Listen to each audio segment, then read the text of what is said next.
برحمتك علي ورب الزمي فاغفرني فإنه لا ينصر إلا ذاك.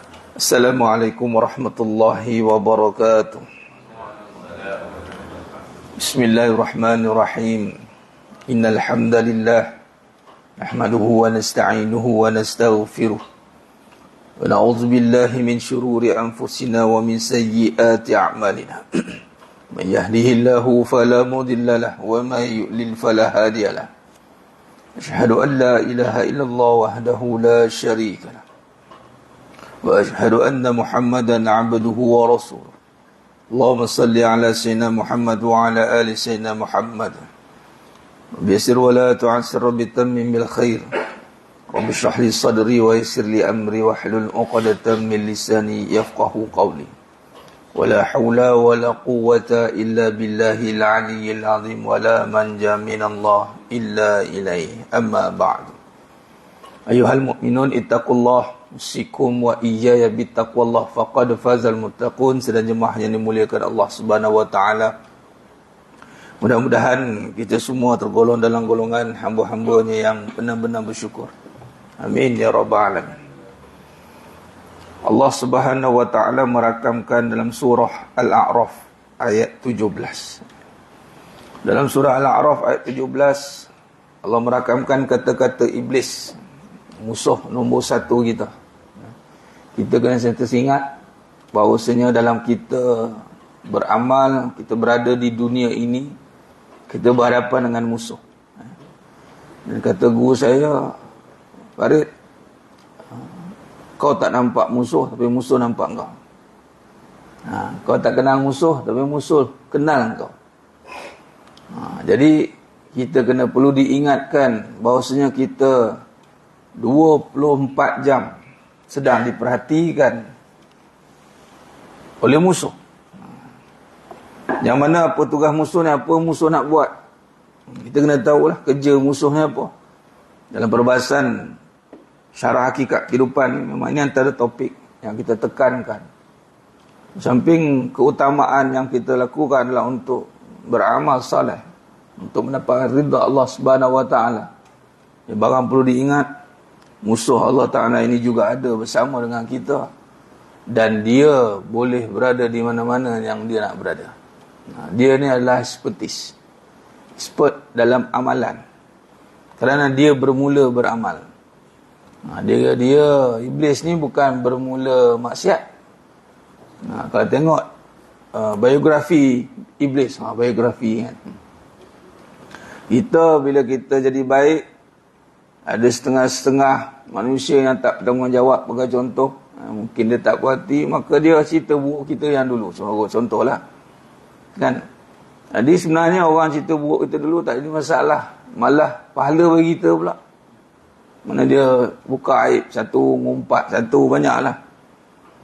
Sekarang jadi baik, orang cerita buruk dulu, seteruk mana dululah, ceritalah apa pun, tapi sekarang dia dah baik. Okey. Yang bimbang dia, dulu baik, sekarang jahat. Dulu dia tu kaki masjid, bagi contoh. Sekarang kaki market. Tak jumpa masjid lah tak? Tu kita bimbang. Dulu dia, jadi makna kata kalau orang cerita baik kita dulu, tiba sekarang kita performance kita down. Hati-hati. Dulu aku tengok dia tu sabar juga, sekarang ni tempo semacam tahu. Tapi kalau orang cerita dulu dia tu, aku tahulah dia tu siapa. Sekarang je baru nak baik. Okey lah tu. Why not katanya? Why not lah. Tapi yang masalah dulu jahat, dulu baik, sekarang jahat. Itu iblis. Tengok Allah bagi sampel yang memang undefeated lah. Jadi musuh kita tu. Dulu baik, sekarang mana baik? Orang kanan. Kalau dalam cerita mana-mana yang ambush tu, hijack kan. Hijack presiden. Hijack presiden. Cerita macam-macam cerita lah mereka banyak buat. Kali musuh dia tu ketua pada keselamatan. Dia tahu semua layout plan semua. Masuk mana, keluar mana, rekrutmen dia macam mana, training dia macam mana, semua dia tahu. Itu iblis. Jadi, apa modus operandi iblis ni? Memandangkan bahawasanya iblis ni minta extend nyawanya. Bayangkan tengok, punya dalam bab doa, kadang kita berdoa tak ada lagi kita minta benda jahat, dan kita yakin bahawasanya insya-Allah kita berdoa, kita mulakan dengan istighfar, kita mohon ampun kan, dan kita doa. Setara iblis yang dah jadi jahat pun doa dengan Allah Ta'ala, minta extend untuk hidup sampai kiamat, dan Allah perkenankan. Bayangkan bagaimana Allah Ta'ala ni dia melayan makhluk-makhluknya, hamba-hambanya punya permintaan. Adapun Allah Ta'ala sudah berada dalam ilmunya lah. Bukan maksud kita minta baru jadi, tidak. Apa yang kita minta dah terjadi pun di sisi Allah, sebab ilmu kita tak sampai. Jadi di-extendkan umurnya, start bila, mula tak tahu. Kalau dalam surah Al-Baqarah ayat 30 jemaah sekalian, ketika Allah memberitahu pada malaikat untuk mencipta manusia, yang bermula dengan Nabi Adam AS. Wa iz qala rabbuka lil malaikati inni ja'ilun fil ardi khalifah. Ketika Allah bagi tahu nak jadikan khalifah di muka bumi Allah Ta'ala ini, kemudian malaikat pun berkata, qalu ataj'alu fiha ma yusidu fiha wa yasfikud dima.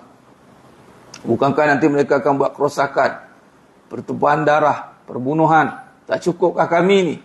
Dalam ayat ni Al-Mufassirin menyatakan bahawa seakan malaikat dapat satu picture yang kejadian manusia ini telah pun pernah ada dulu. Set berapa set tak tahu. Kita set kita, saya sebut set ni bermula dengan Nabi Adam AS sehingga Khatamul Anbiya Nabi Muhammad SAW. Time frame kita dalam 6,000 tahun. Berapa kali sebelumnya wallahualam. Dan setakat ni bila Al-Quran ni mendahului semua perkara lah, kalamullah, mendahului sains pun. Bukan kata Al-Quran yang nak membetulkan sains, sains yang akan menyokong Al-Quran. Apa yang berlaku? Penemuan fosil manusia di tak jauh kat Gua Musang lah. McCledon yang terdekat ni lah, dalam mungkin tahun lepas saja, berusia 14,000 tahun. Fosil tu berusia 14,000 tahun, mengalahkan perak man. Kedah tua tu. Perak man rasa 10,000 tahun, 10 ke 8,000 tahun, silap macam tu lah. Bayangkan masuk kata kita apa, 6,000. Ulama tarikh meletakkan antara Nabi Adam AS sehingga Nabi Muhammad SAW ni 6,000 tahun.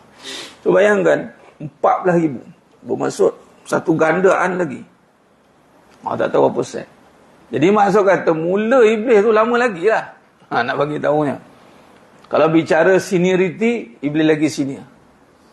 Jadi seniority itu menentukan position yang selamat, tidak. Jadi iblis telah di-extendkan permintaannya untuk sampai kiamat. Maknanya tak tahulah berapa tahun, juta tahun mungkin, wallahualam. Untuk buat apa? Ini poin saya nak tekankan. Apa iblis nak buat? Memang kerjanya banyak. Tapi satu kata kunci ini yang menjadikan conclusion kepada semua perbuatan dia, khulasah kepada semua perbuatan dia. Iaitu apa? Iaitu kata iblis, summala'atiyannahum min baini aydihim wa min khalfihim wa an aymanihim wa an syama'ilihim. Kemudian aku datangi. Bayangkan ada musuh kata apa? Aku datangi engkau dari depan, dari belakang, dari kanan, dari kiri. Bahasa mudah, aku serang kau 4 penjuru. Agak kita kat mana? Kita telah dikepung sebenarnya. Dalam ayat ni Allah rakamkan perbuatan iblis. Dia kata aku lah, mana dia sendiri dan kuncu-kuncu ni lah. Dia nak buat apa? Wala tajidu aktsaruhum syakirin. Kau tidak akan dapati mereka bersyukur. As simple as perkataan bersyukur. Tapi impak kepada bersyukur ni Satu-satunya sifat yang dibahaskan dalam Quran yang ada pasangan. Pasangannya kufur. La in syakartum la azinanakum wa la in kafartum inna azabi lasyadid. Syukur Allah tambah nikmat. Kufur azab ku amat pedih. Walaupun beberapa kufur ada yang khafi, yang kecil, dan kufur yang sampai keluar iman. Yang mana iblis di kalangan kafir. Bukan lagi kufur lah, kafir. Adik-beradik ni kufur ni. Dengan kafir ni adik-beradik. Hampir-hampir. Silat hari bulan kafir. Jadi, apa yang iblis akan buat? Kebanyakannya manusia tak bersyukur. Syukur ni pula dia tak ada tak bersyukur sebenarnya. Di sini wala tajidu asaruhum syakirin, kau terdapati mereka kebanyakannya tidak bersyukur. Itu ayatnya bermaksud sifat syukur ini tidak akan mendapati mereka bersyukur. Dia perkataan bukan tidak bersyukur, engkau tidak akan dapati mereka bersyukur. Sebab bersyukur lawannya kufur. Dia tak berapa bersyukur. Kalau diukur timbang antara, dia tak ada istilah tak berapa. Sama ada kita menjadi hamba yang bersyukur atau kufur, atau yang kufur. Sebab itu dalam mana-mana kajian ilmu yang disampaikan tadi, saya akan remind diri saya dan jemaah dan berharap dan berdoa. Dan syukur ni bukan dengan kita sangka kita dengan perbuatan yang kita sangka tu. Kerana iblis pun berbuat begitu. Tapi akhir tergelincir dia. Rupanya syukur ni dengan satu pengharapan kepada Allah. Iblis tak harap pada Allah. Iblis tak harap, dia harap pada amal diri dia. Dia sangka amalan itu sampai. Kalau tidak aku yang sampaikan. Macam kita lah ini kalau kita bekerja. Kita ingat pekerjaan kita, position kita. Boleh rapat dengan bos. Sorry. Kamu kerja-kerja lah. Nak rapat dengan aku, urusan aku. Tapi kalau tak kerja, memang takkan rapat lah. Itu tentu satu laluan dah tak ada. Tapi kalau dah bekerja, akan ada chances untuk rapat. Tapi kerja terus-terus rapat, belum tentu. Samalah kita beramal. Jangan kita sangka kita beramal dah rapat dengan Allah. Sebab tu, kita tak boleh rasa beramal dia dah rasa bahasa orang apa? Netizen sok suci. Sok suci. Dia terpaling, rasa terpaling. Walaupun dia solat 1,000,000 rakaat. Iblis lebih lagi. Iblis partnernya waktu tu malaikat. Kawan. Bayangkan anak kita lah. Ataupun kita kawan dengan malaikat. Gagak. Confident lah. Anak nak keluar. Nak keluar. Dengan siapa? Dengan malaikat. Alamak. Sejuk perut mak dengan mengandung. Dengan malaikat. Nak kita mana? Nak cukup tak duit nak belanja ni? Apa malaikat tak ada nafsu? Tak kena kacau lah. Nampak? Tapi setara duduk dengan malaikat pun kena juga kawan. Nampak? Position. Jangan kawan kita tipe rasa mulia. Belum tentu. Amalan belum tentu. Sebab apa? Sifat itu yang ada dalam hati kita itu mesti ada link hubungan kita dengan Allah Ta'ala. Link kita, hubungan kita. Sebab itu Nabi ajarkan doa syukur ni dengan doa. Yang mana doa yang mafhum kita hafal ringkas. Allahumma a'inni ala zikrika wa syukrika wa husni ibadati. Malah ketika kita melihat syukur itu, Nabi SAW dimulakan dengan zikir. Ingat. Dan dimulakan kalimah isti'anah, pertolongan. Ini satu pertolongan yang perlu kita harapkan. Dan bersebut tentang isti'anah. Ada dua kalimah yang kita guna dalam doa. Nabi ajar pada pesan pada Ibn Abbas radhiyallahu anhu. Iza sa'alta fas'alillah. Iza sta'anta fasta'in billah. Anything apa-apa semua hidup kita ni. Semuanya. Apa-apa minta ke Allah.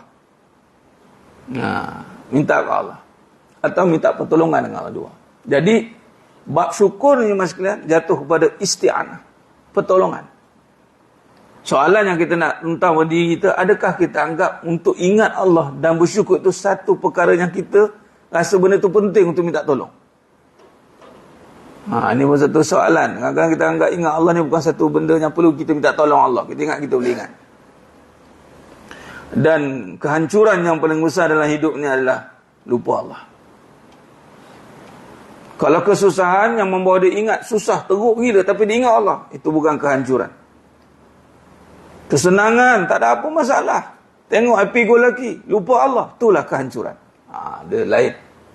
Sebagai rupa mana Fir'aun, Korun, pembesar-pembesarnya diberikan kedudukan. Yalah, apa lagi dalam hidup ni kalau ada kedudukan, ada pula harta, ada pula rupa, semua everything ada. Yang di dunia perlukan, apa masalah? Nothing. Tapi masalah dia lupa. Jadi adakah untuk ingat Allah ni menjadi masalah besar kita? Sebab masalah kita cepat lupa. Itu maksudnya. Kita nak tengok hikmah kat situ. Adakah kita berharap ya Allah ingat tu? Dan kita mesti meletakkan, sebab tu ulama dalam perbahasan ingat ni letakkan pada perbahasan hati dan tasawuf, pencucian hati, menekankan bahawasanya tidak merasa pernah selesa dengan amal. Dengan konsep kita faham tadi, kalau bekerja pun belum tentu boleh rapat dengan bos. Begitulah. Walaupun dia sekretari bos, walaupun dia orang jumpa, belum tentu boleh rapat sebab dia akan ada personal touch. Sehingga kan bos rasa, oh bagus ini. Dia ni buat kerja, betul-betul buat tak berkira. Nak sampai tahap senang dia. Macam mana nak tengok senang kita dengan bos? Mudah. Ini saya buat tamsil lah. Kita bukan tunggu bos senang, kita lah kena senang dengan bos. Kata Ibn Qayyim Al-Jawzi rahimahullah ta'ala alaih, aku tak tahu Allah redha ke aku tidak. Kita tak boleh tahu Allah redha kita ke tidak. Tapi kata beliau, aku boleh tahu aku redha dengan Allah ke tidak. Kita redha dengan Allah ke tidak. Bermaksud kalau kita redha dengan Allah, nak tanda Allah redha dengan kita. Caranya accept everything lah. Tak ada abar, tak ada keengganan. Sakit pun okey, sihat apa tak lagi, okey lah kan. Susah pun okey, senang apa tak lagi. Jadi kalau dua-dua okey, maka tak ada beza susah senang bagi diri dia. Ini makam yang syuhud, yang melihat bahawasanya kedua-dua ini adalah instruction, arahan daripada Allah SWT. Jadi kalau bos dia hantar, kamu sehari overtime, banyak kerja nak buat ni. Okey bos. Dia okey. Minggu depan outstation, banyak kerja nak kena ni. Berapa lama bos? Sebulan. Okey. Sehari masuk kat dalam pedalaman, dapatkan maklumat gini. Okey bos. Dia tahu setiap situasi yang berlaku itu adalah atas suruhan. Dia nampak. Jadi tak adalah komplain. Ada orang buat juga tapi komplain. Komplain dia tak tampaklah ada personal touch tu. Mungkin dia pergi buat. Ini kata hubungan tadi. Jadi iblis dia licik dalam hati tu. Walaupun hati dia tak boleh nak kontrol, alhamdulillah, syukur mas sekalian, hati Allah jaga tau kita. Hati manusia ni Allah jaga. Adapun sifat qalb itu merujuk pada bolak-balik. Dalam bolak-balik itulah Allah jaga juga. Allah tidak lepas kat kita. Dan semua pun di bawah jejak takluk Allah Ta'ala. Inna Allah ala kulli syai'in qadir. Cuma ada perkara yang Allah berikan juga kedekat kita untuk mengaturnya. Tapi bak hati, Allah SWT mengurus takbir hati kita. Jadi iblis dia sangat mahir perkara ini. Disebut tentang engkau tidak akan dapati mereka bersyukur, maka dimulakan dengan ingat. Dan di sini kalau kita lihat kepada kehidupan, bila sebut ingat ni jemaah sekalian, dia akan pergi takrif kepada perbahasan melihat tanda-tanda kebesaran Allah. Sebab tu dalam tempoh hari kita ada bahaskan tentang dunia ni. Bagaimana kita lihat dunia ini, kewujudannya, keberadaan dia itu. Adakah untuk kita memilikinya? Keberadaan dunia ini adalah untuk kita mempergunakan sampai kita lupa semua perkara? Tidak, mas sekalian. Keberadaan dunia ini kalau diringkaskan perbahasannya dan semua kejadiannya ada, apatah lagi kalau kita kaitkan dengan perbahasan sifat 20. Ini ada kaitan, kita kaitkan. Adapun sifat wujud itu, kita belajar sifat nafsiyah. Dalam perbahasan sifat wajib bagi Allah SWT, sifat yang pertama tu nafsiyah. Kategori yang tunggal, sifat yang satu tu al-wujud. Al-wujud ini merujuk kepada kata Imam Abu Hanifah rahimahullah ta'ala dalam Fiqhul Akbar, kitab karya akidah beliau, merujuk kepada syarah Al-Imam Sanusi yang menyusun semula kedudukan sifat mengikut keutamaan susun. Adapun perbahasan sifat itu telah pun berada pada zaman salaf pun dah membincangkan sifat itu. Jadi hati-hati kalau ada yang mengatakan perbincangan sifat 20 ni perbincangan yang buang masa. Ada orang cakap begitu. Buang masa dan tidak memberi manfaat, faedah. Walau ulama-ulama mutabar terutama Imam Abu Hanifah itu telah pun membincangkan. Imam At-Tahawi membincang juga. Ini kitab sebut Tahawiyah ni. Tahawi ni ada satu golongan ni yang digelarkan Salafiyah. Mereka menggunakan pandangan At-Tahawi, Imam Tahawi. Merujuk pada perbahasan al-wujud. Saya nak kaitkan dengan keberadaan dan kaitan dengan syukur dan musuh iblis. Musuh ni iblis. Tengok dia mainkan isu ni. Dia takkan distract dengan perbuatan amal tu. Memang pun nanti akan distract juga, akan terganggu juga. Bila dia berjaya crack sistem ni, beramal ke tak beramal sama. Di situ datang. Dia masuk sistem membuatkan kita lupa ni. Kalau dia berjaya masuk, bahawasanya solat ke, tak solat ke, dia tak irau. Lepas tu dia tak takut. Dan sebab itu akan datang satu zaman umat Islam banyak, Nabi kata, tapi jadi seperti buih di atas permukaan laut. Kita punya penterjemahan keadaan kita di zaman nanti ramai, dan nisbah belum Islam ni nisbah amal lah. Tapi ada dua keadaan berlaku di zaman nanti, yang beramal tapi tidak mengenal, dan dia Islam tapi tidak beramal. Hanya pada nama saja. Dua ada. Ada yang beramal tapi tidak mengenal. Dia Islam tapi tidak beramal. Ini akan berlaku. Dan ini semua distract kesan daripada apabila dia dihijabkan daripada ingat. Okey. Kaedah dia macam ni macam mana? Kalau kita kata kita kena ingat Allah, apa-apa balik pada Allah, ya. Itu straightforward. Sebenarnya kalau kita nak sebut tentang kajian tentang apatah lagi tentang tauhid dan kehidupan dan ingat Allah, dia bahasa undang gini lah, tak semudah tu. Kalau mudah, kenapa sikit yang bersyukur? Itu soalan. Dan Allah pun kata sedikit. Rujuk dalam Quran, sifat syukur, cari surah Al-Mulk ayat 23, surah Sajadah ayat 9. Kesimpulan sikit. Kalaulah syukur tu mudah, dia subjek yang ramai gagal. Kalau kata result ni kita, anak kita ke, saudara kita ke, anak buah kita ke, nak ambil SPM, ibadah satu subjek, dia bagi reminder. Ramai yang ambil subjek ni, tapi sedikit yang lulus. Bila sebut sedikit yang lulus, clear picture, ramai gagal. Keputusan SPM bagi tahun 2024, sedikit yang lulus. Agak-agak sedikit yang lulus apa gambaran kat muka kita? Anak aku gagal.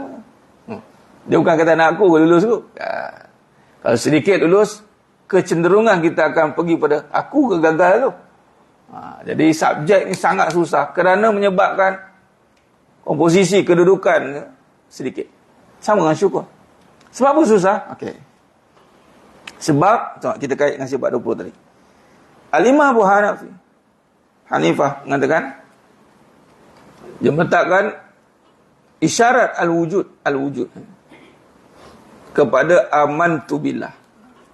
Isyarat terjemahan al-wujud itu isyaratnya merujuk pada amantu billah. Aku beriman kepada Allah.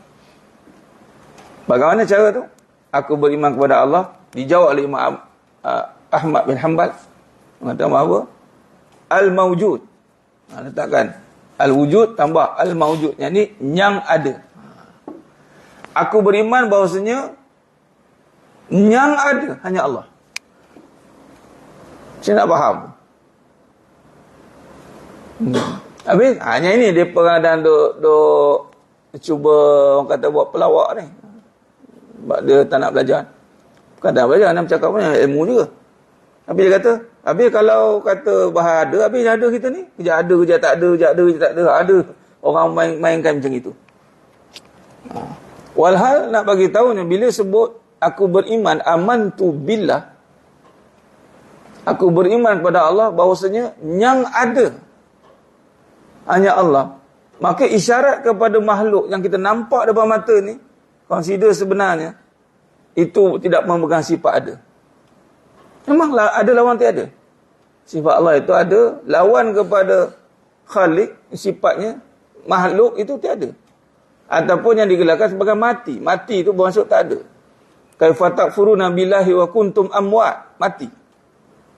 Okey. Kita tengok kat sini. Tengok isyarat, ingat Kalaulah nisbah kepada semua ni tak ada. Ya ni tiba ada ni. Asal tak ada. Asal tak ada. Datang konstruksi saya lalu daripada sana tengok. Kita pun lalu tengok. Asal tak ada ni. Ada sekarang. Ada. Dulu tak ada. Okay. Bila ada, dan kita dah isyarat tadi, dah beriman yang ada hanya Allah. Habis yang ada semua ni. Ada sendiri ke? Orang buat. Orang tu ada sendiri ke? Katalah orang buat. Diadakan. Sebab ada yang mengadakan. Siapa yang mengadakan? Yang memegang sifat ada. Iaitu Allah. Yang tiada permulaan. Wal awal. Itu namanya wujud kidam tu. Kidam ada berbahaskan dengan qadim. Yang dahulu bukan bermaksud tempat atau zaman. Fikuli makan wa fikuli zaman ke bukan. Yang dahulu tanpa ada pendahuluan. Macam itulah. Bukan dahulu merujuk pada masa. Sebab dia tak terikat. Perbahasan tentang Allah tak terikat dengan masa, tempat. Jadi maksud, tengok dia ringkas macam ni. Kalau makhluk sifat tak ada dia ada kan. Dan kalau kita nisbahkan diri pula, aku ada kan. Kenapa pula? Makhluk kan tak ada. Kita diadakan. Bermaksud, kalau tengok motor, ingat Allah lah patutnya. Allah adakan motor. Dia tak kerti nak sujud kat Allah ke? Itu maksudnya. Sebab tu Allah uji. Amantu billah, kalau rujuk kepada perbahasan dalam Quran, iman ni bukan kata kita nampak dia solat. Solat tu Islam. Solat syariat atau perbuatan syariat tu suruhan. Tapi nak tengok iman ke tidak, ujian. Allah uji. Qalu amanna, kamu kata kamu iman, wa hum la yuftanun, kemudian kamu tadi uji. Ni aku uji. Apa ujian? Tu kesenangan. Kita ingat ujian dia susah. Senang. Berapa ramai orang ingat rumah, tengok rumah Allah ada kan? Allah ada. Bukan aku cari ni.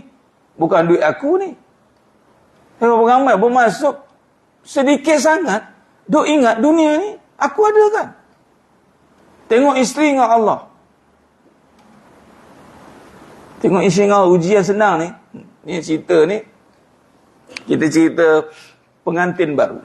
Cerita pengantin baru. Dan kita kena sentiasa menjadi pengantin baru. Sebab baru dia ada kan? Tu dia resepi pengantin baru ni sebenarnya. Bukan baru kahwin saja. Kita ni baru.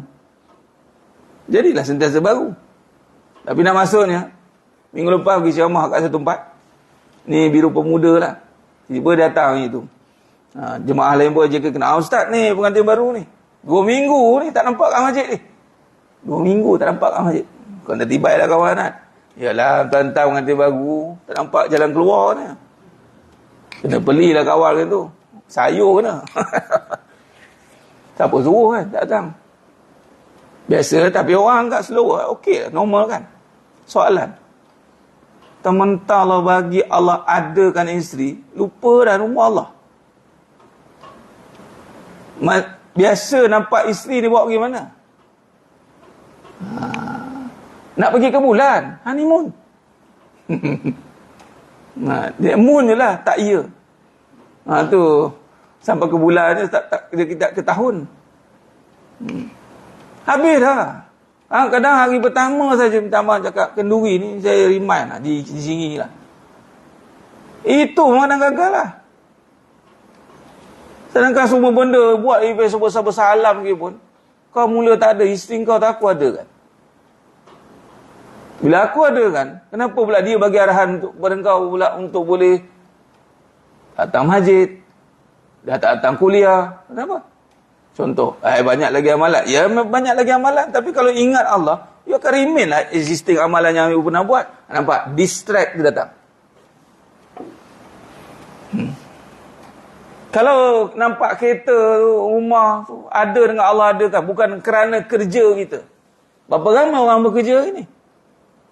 Yang dia menyangkakan, dia mengadakan rumah, mengadakan kereta. Dia beriman ke tidak pada Allah? Dia usaha. Ialah usaha lah. Usaha confirm jadi ke? Kalau dia kata usaha jadi, kamu itikad apa? Itikad salah dah. Qadariyah. Pening terus. Habis usaha, tak payah usaha lah. Bukan manusia lah. Kalau saya macam tu. Ringkasan ingat, mudah je perbahasan. Walaupun asalnya susah. Nama Allah mudahkan. Usaha menyatakan manusia. Khalas. Dan usaha menyatakan kita ada akal. Itu aja. Bukan menyatakan hasil. Bukan ini hasil usaha. La. Habis bukan usaha. Ni kurniaan Allah. Usaha, ya kita berusaha. Confirm ke dapat kita usaha tu? Kalau confirm dapat, awal-awal apa yang kita nak, semua dapat lah. Tak payahlah buat apa-apa. Ataupun setiap kali usaha jadi. Make sure jadi. Tak jadi. Berpeluh juga kawan kerja siang malam pagi petang nak dapat satu benda yang dia nak tu. Lebih parah lagi. Oh, ini hasil titik peluh aku ni. Tengok, faham tak? Berapa lama dapat? Oh, bukan senang dapat. Kalau bukan senang dapat, bermaksud dapat tu bukanlah kamu yang dapatkan. Faham? Ini masalah. Anugerah Allah lah. Sebab ada orang berusaha siang malam pagi petang nak pakai yang kamu pakai ni, tak terpakai dia. Kamu berusaha sikit gini, kamu boleh pakai. Kamu nampak tak apa yang berlaku? Sebab saya usaha. Okey. Kalau sebab kamu usaha, kita datangkan orang yang sama, usaha yang sama. Hasil sama tak? Ni periksa ni. Cikgu sama, subjek sama, sekolah sama, timing jawab sama. Result beza. Yalah Ustaz, fikir lain. Kita bagi kembar siap duduk sebelah-sebelah. Kembar ni kan ada insting sama. Sama juga, hasil berbeza. Usaha sama. Kita sama-sama berusaha ya. Menuju mana? Menuju ke puncak kejayaan. Tengok kawan seorang tergulik ke bawah. Berapa orang kawan seorang naik. Jumpa dah lama reunion. Kau dulu kan bukan best student. Sampai jadi di sini sekarang. Aku ni student pajak bagau. Pajak bagau. Kunting bagau, ya men. Koyak tu basuh jadi rabbit, jadi anak basuh bawah tu. Nampak? Okey, jadi simpulkan. Bila ingat ini berjaya dialihkan perhatian dengan dunia kehidupan. Sebab tu kehidupan dunia ni yang menyatakan iman. Duduk kat situ lah. Iblis pun kata kebanyakannya kau tidak akan dapat mereka bersyukur pun. Dia tak rasa pun apa yang kau ada, yang dia ada ni Allah bagi. Dia tak boleh rasa ni mas sekalian. Wallahi. Tak semudah itu kita nak rasa. Sebab apa? Kita nak penat-penat atas jalan raya. Berpeluh-peluh kita. Kena marah kita. Kita penat. Kita. Bila mana rasa ada Allah bagi? Tengok. Jadi nak datang solat tu dengan rasa syukur kah? Ke buat je? Ni soalan datang. Sepatutnya tak ada satu benda pun yang boleh melupakan kita pada Allah. Sehingga Allah katakan dalam surah Al-Baqarah ayat 28. Kaifa takfuruna billahi wa kuntum amwat. Bagaimana kamu boleh lupakan aku?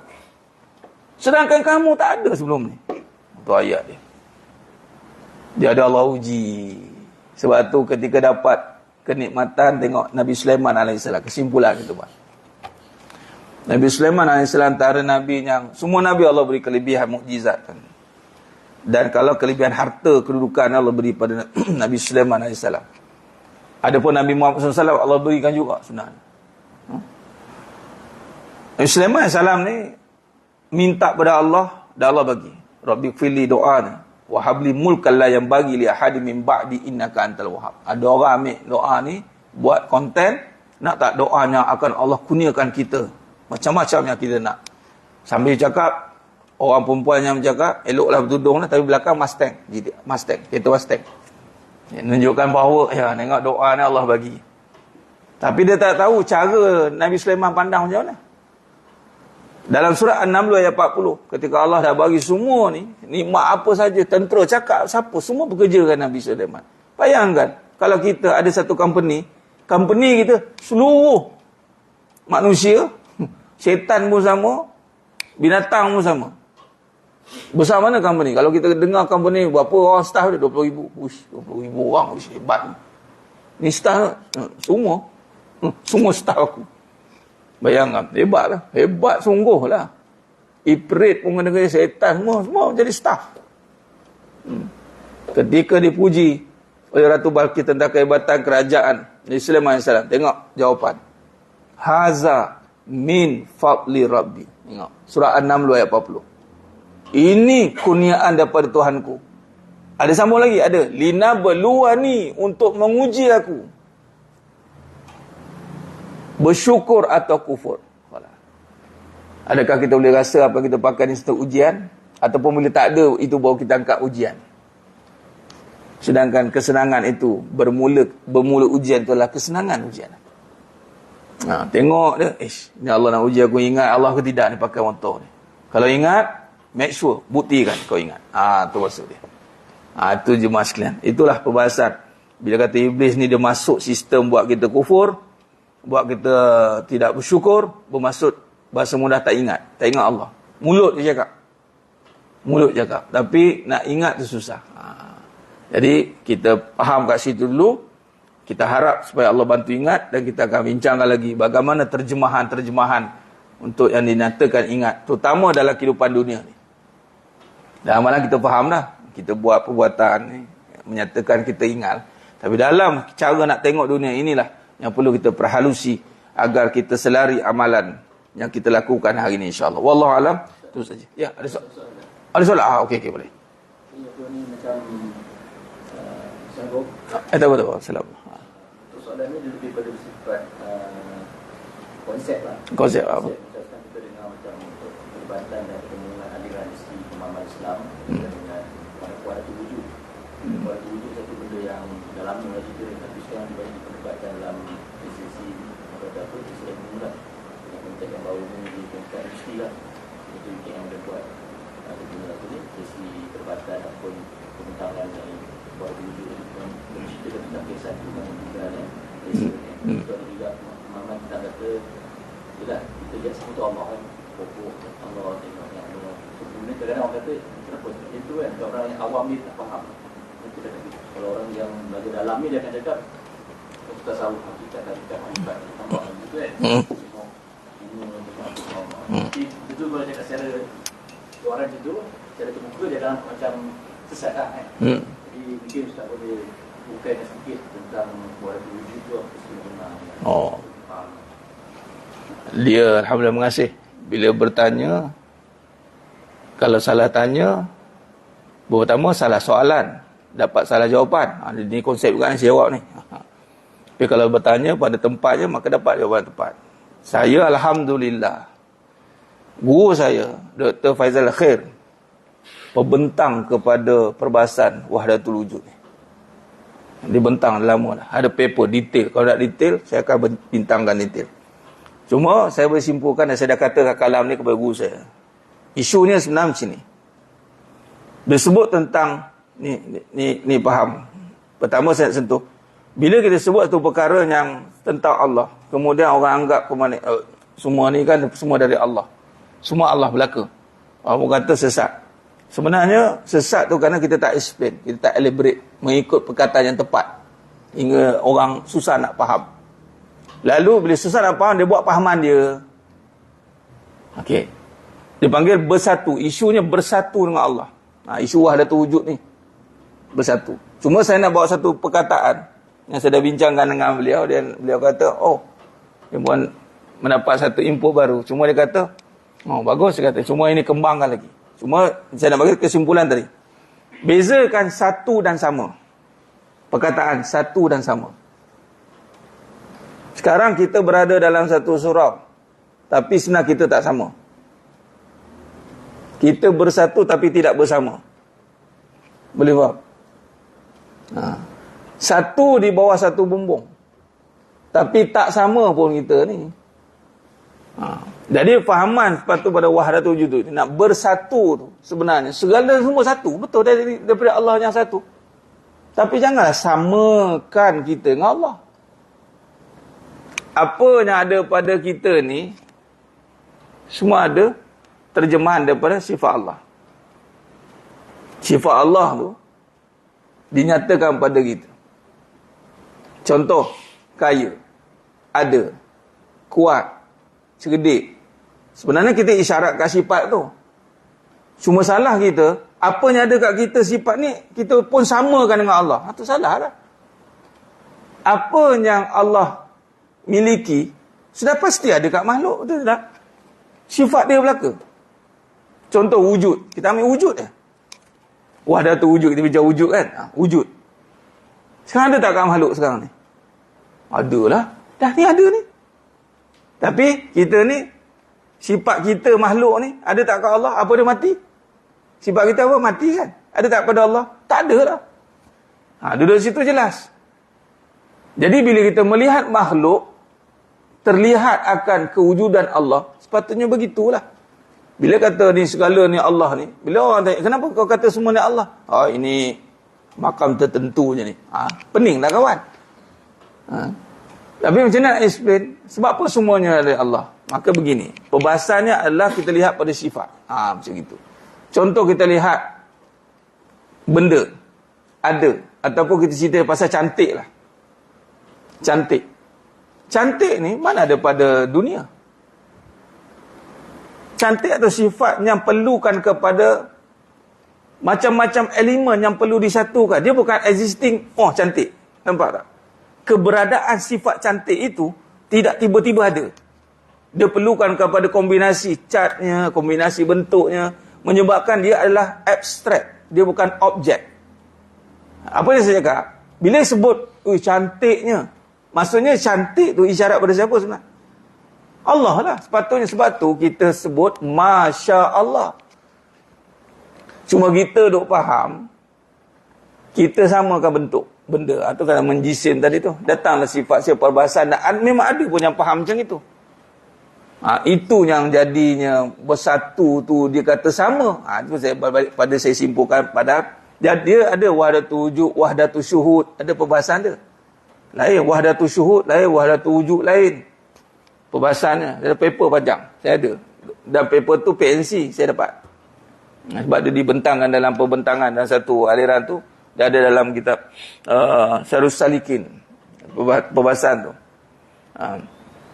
Cuma dalam kita ni, kenapa waktu dahulu explain tu, dan kita sebagai zaman sekarang, ibarat macam aliran salah wal khalaf, kita khalaf yang current ni, kita perlukan kepada penterjemahan, kepada perkataan macam ni, satu sama. Yang jadi isu akan bersatu ni, lupa yang sebenarnya yang isunya sama.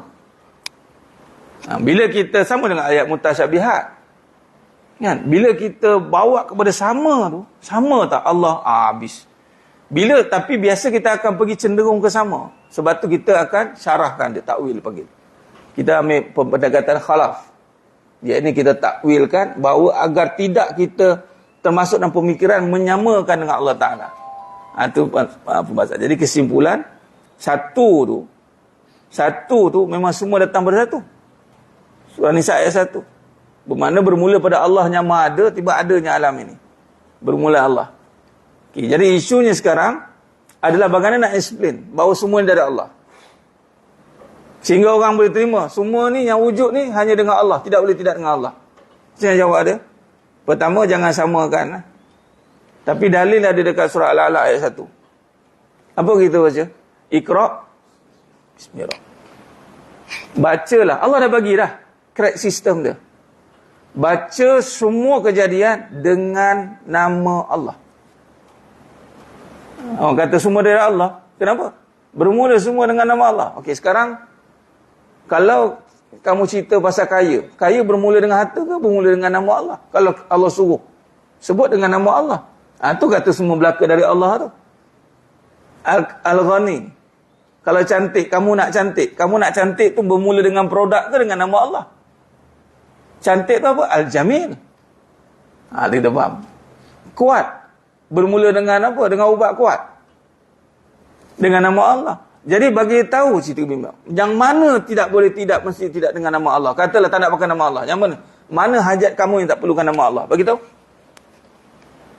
Kita ringkaskan hajat kita. Kita nak kuat, kita nak sihat, sembuh, syifa, kita nak cantik, jamil, kita nak sayang, rahman, rahim. Sekarang ni mana satu?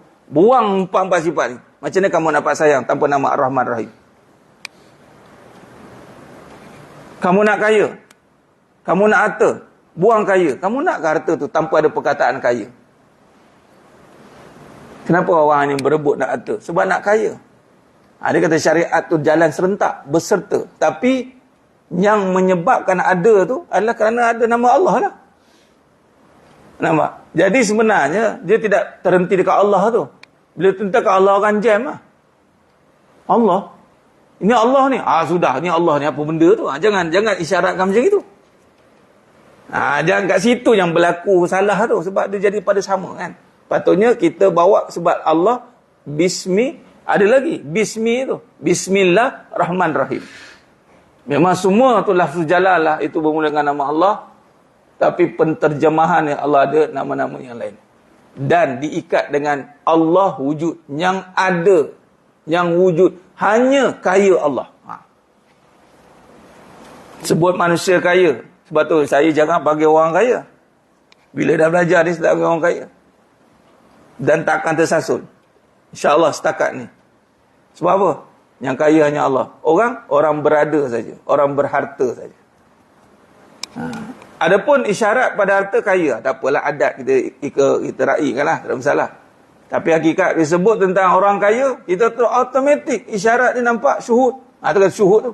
Kaya ni tak bermula dengan harta, tak bermula dengan manusia. Kaya bermula dengan bismillah. Dengan nama Allah yang hanya ada, yang hanya kaya Allah. Bila hanya ada kaya Allah, sebenarnya yang kayanya Allah, harta tu hanya bayang. Itu kata perbahasan wahdatul wujud tu. Tapi disalah ertikan banyaklah kerana memisahkan perbahasan sifat tadi. Dia terus pergi pada konsep dan falsafah. Tu kan ada orang duk entam balik ilmu kalam ni. Dia kata bermain retorik, ayat-ayat yang berbelit-belit. Walau tidak pun, kalau kita faham tadi soalan tepat, letak perkataan tepat, insya-Allah kita akan jelas. Dan macam tadi, satu sama, dia dua perkataan berbeza. Kita semua kena bersatu, tapi kita tak boleh menyamakannya. Bersatu belum tentu sama. Wallahualam. Panjang tu cerita tu, tapi saya ringkaskan macam tu. Tapi kesimpulannya macam itu lah. Memang kita semua dari Allah yang satu, Esa. Nanti kita sambung kalau ni. Tu makanan dekat luar tu. Coba Allah. Tapi bagus. Apa pun perbincangan ni mesti kita, dia punya akidah dia, perbincangan yang perlu kita semarakkan pada ni. Memang itu yang kita kena hadapi setiap hari. Kadang-kadang bila kita dipecah macam ada anak sekarang ni, buku meja ni satu buat, manusia buat kan. Dia sebenarnya Allah yang sebenarnya kan. Bisa sebut. Kalau tak ada dia ada. Dulu tak ada rumah, tak ada bangunan. So yang buat tu manusia. Manusia ada dulu yang tak ada, jadi ada kan. So contoh dengan Allah ni. Tapi budak ni dia bukan faham sangat tu bagi cakap. Itu salah. Itu salah. Kita kata budak tak faham sangat. Betul ke? Tentu dia salah faham, dia bisa terangkan. Itu pun salah. Betul ke budak salah faham? Tak. Budak takkan salah faham. Kena faham mereka bersih daripada segala bentuk. Yang salah ni bila kita salah fahamkan dia. Sebenarnya, tengok, ni saya cerita sikit pengalaman sikit.